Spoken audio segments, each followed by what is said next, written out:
It all started when I went to the local poetry group in the Blue Mountains where I live. It was a cafe poetry night, and when I was there I met some other bush poets, saw them performing and got inspired.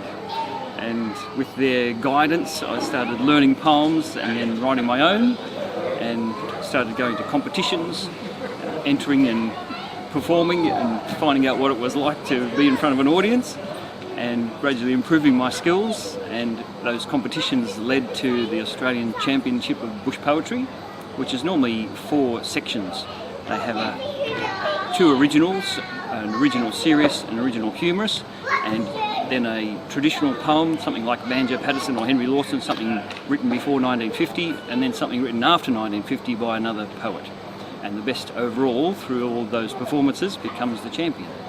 Fantastic. So you've won it 3 times. What years did you win it? 2008, 9 and 10.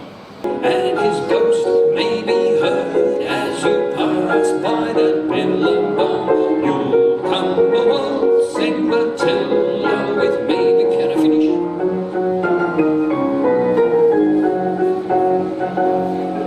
Well done. Give yourselves a round of applause. There are countries overseas who believe it is our national anthem. It's been played at Olympic medal ceremonies by mistake, thinking it was our national anthem. There are Aussies who think it should be our national anthem. It's one of the top 10 most recorded songs on the planet. There are over 700 different versions of Waltzing Matilda in the Film and Sound Archive. It's the first song to be broadcast from space to Earth. When the Space Shuttle Columbia orbited over in 1981, they played Slim Dusty's version of Waltzing Matilda and broadcast it down to Australia as they passed across. So it's a pretty strange thing to have as our unofficial national anthem, isn't it? Because when you look at the song, what's it really about?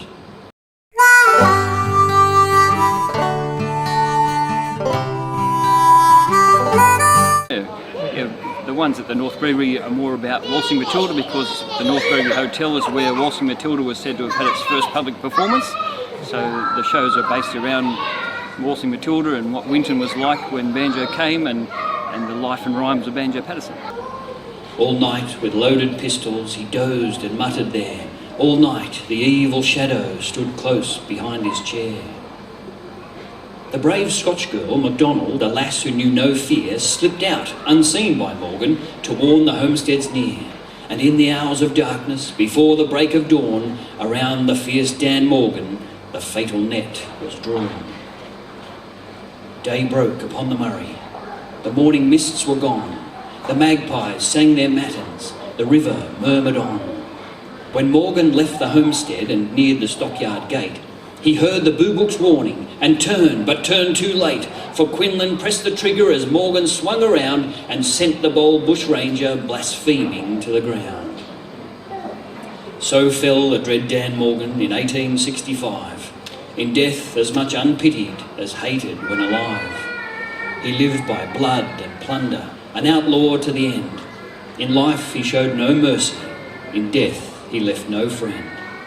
And all who seek to follow in Morgan's evil track should heed the boobook's warning. Go back, go back, go back.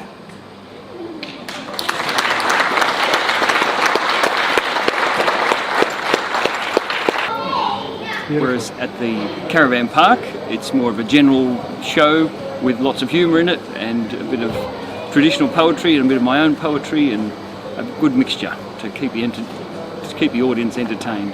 For charging like a demon with a fire retardant shower came Cecil, squirting sullage at 100 miles an hour.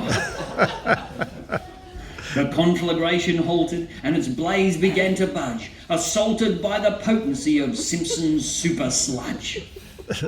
That chemical concoction had put other brands to shame, with spurting sprays of soaking steam extinguishing the flames. In minutes it was over, and the battle was complete. The fires, reduced to ashes, simply smouldered in defeat. And the smell of septic gases, like a lavatory in blue, was sweeter to our nostrils than the finest French perfume. Young Cecil waved in triumph as he trundled up the road to his depot at the treatment plant to get another load. As the people started cheering.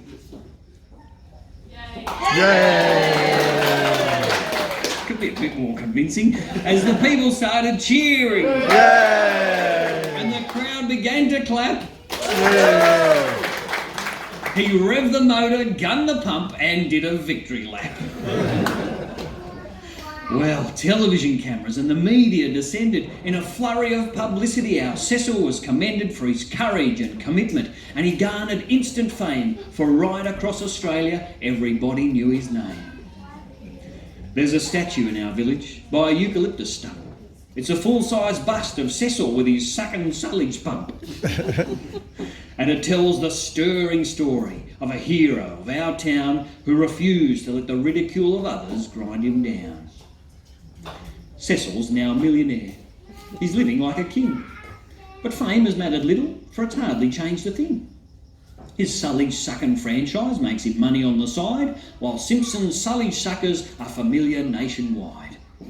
In nearly every town and city, here and interstate, the business is expanding and its reputation's great. And printed on the side of all those sullage sucking trucks is a sign that says, "For sullage, contact Cess, 'cause Cecil sucks." So Greg, each show you do is an hour. How many shows do you get together altogether? I have 6 shows at the Caravan Park and 3 shows at the North Gregory Hotel. Wow, that's a lot of words to memorise, eh? It is a lot of words to memorise, yeah. And you do it so well. Thank you. No worries. Awesome.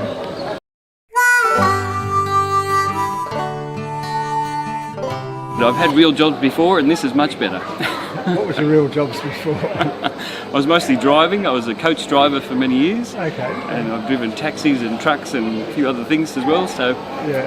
when poetry came around, it was something that I really enjoyed, and I think it's something I read said, do what you love and you never work a day in your life. So I've been doing what I love, and I love to perform poetry, so it doesn't feel like I'm working, but I managed to make a living out of it, which is terrific. When the charms of youth shall have passed away, will your love as of old prove true?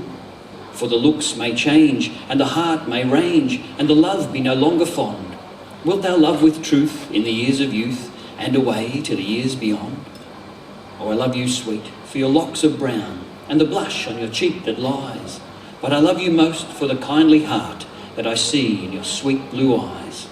For the eyes are signs of the soul within, of the heart that is leal and true. And mine own sweetheart, I shall love you still, just as long as your eyes are blue. Though the locks may bleach, and the cheeks of peach may be reft of their golden hue, but mine own sweetheart, I shall love you still, just as long as your eyes are blue. As long as I can keep doing what I enjoy and help people become familiar with bush poetry and a bit of our Australian heritage, then that's a great way to spend my working hours, I guess. Fantastic. Junsawally Magswan, bamped by a killabong, shunned the aid of a Toolabar Cree, and he wang as he sotched and baited Billy's willy toiled, cool yama maltzing Watilda mithwee. Maltzing Watilda, cool yama maltzing Watilda mithwee. And giz host Havey Murd as Pooyas by Bat Thillabong, cool yama maltzing Watilda mithwee. In 1939, he was awarded the CBE and of the British Empire for his contributions to literature. Just a coincidence. I always like to say that they named the hotel after me 89 years before I was born. Come to Winton sometime and enjoy.